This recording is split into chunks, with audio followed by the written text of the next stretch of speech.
ഉദ്യോഗാർത്ഥികളുടെ സമരത്തിന് പിന്തുണ പ്രഖ്യാപിച്ച് യുവമോർച്ച നടത്തിയ സെക്രട്ടേറിയറ്റ് മാർച്ചിൽ സംഘർഷം. പോലീസ് ജലപീരങ്കിയും ഗ്രനേഡും കണ്ണീർവാതകവും പ്രയോഗിച്ചു.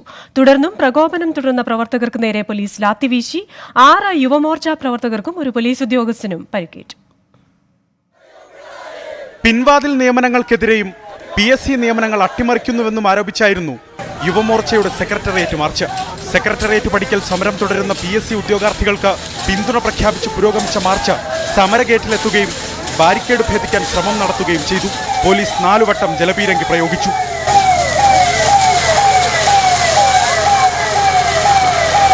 പിന്തിരിഞ്ഞു പോവാൻ കൂട്ടാക്കാതെ നിലയുറപ്പിച്ച പ്രവർത്തകർക്ക് നേരെ പോലീസ് ഗ്രനേഡും കണ്ണീർവാതകവും പ്രയോഗിച്ചു.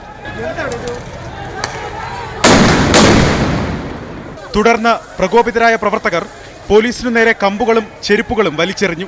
നേർക്കുനേർ കയ്യാങ്കളിയിലേക്ക് കടന്നതോടെ ലാത്തി ചാർജ്.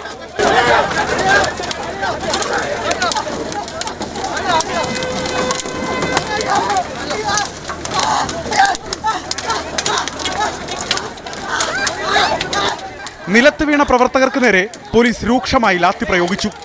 സംഘർഷത്തിൽ 6 യുവമോർച്ച പ്രവർത്തകർക്കും ഒരു പോലീസ് ഉദ്യോഗസ്ഥനും പരിക്കേറ്റു. സമരങ്ങളെ ചോരയിൽ മുക്കിക്കളയാമെന്ന് മുഖ്യമന്ത്രി കരുതേണ്ടെന്ന് യുവമോർച്ച സംസ്ഥാന പ്രസിഡന്റ് പ്രഫുൽ കൃഷ്ണ പറഞ്ഞു. PSC ഉദ്യോഗാർത്ഥികളോട് ഐക്യദാർഢ്യം പ്രഖ്യാപിച്ച് കൊടുങ്ങല്ലൂർ മിനി സിവിൽ സ്റ്റേഷനിലേക്ക് യുവമോർച്ച പ്രവർത്തകർ നടത്തിയ മാർച്ചിനു നേരെയും പോലീസ് ജലപീരങ്കി പ്രയോഗിച്ചു. സമാന വിഷയമുയർത്തി ABVP PSC ആസ്ഥാനത്ത് നിന്ന് സെക്രട്ടേറിയറ്റിലേക്ക് ലോങ് മാർച്ച് സംഘടിപ്പിച്ചു. മുഖ്യമന്ത്രി അടക്കം മന്ത്രിസഭയിലെ മുഴുവൻ മന്ത്രിമാരുടെയും കോലം കത്തിച്ചായിരുന്നു പ്രതിഷേധം. 24 തിരുവനന്തപുരം. Number 1 election channel 24.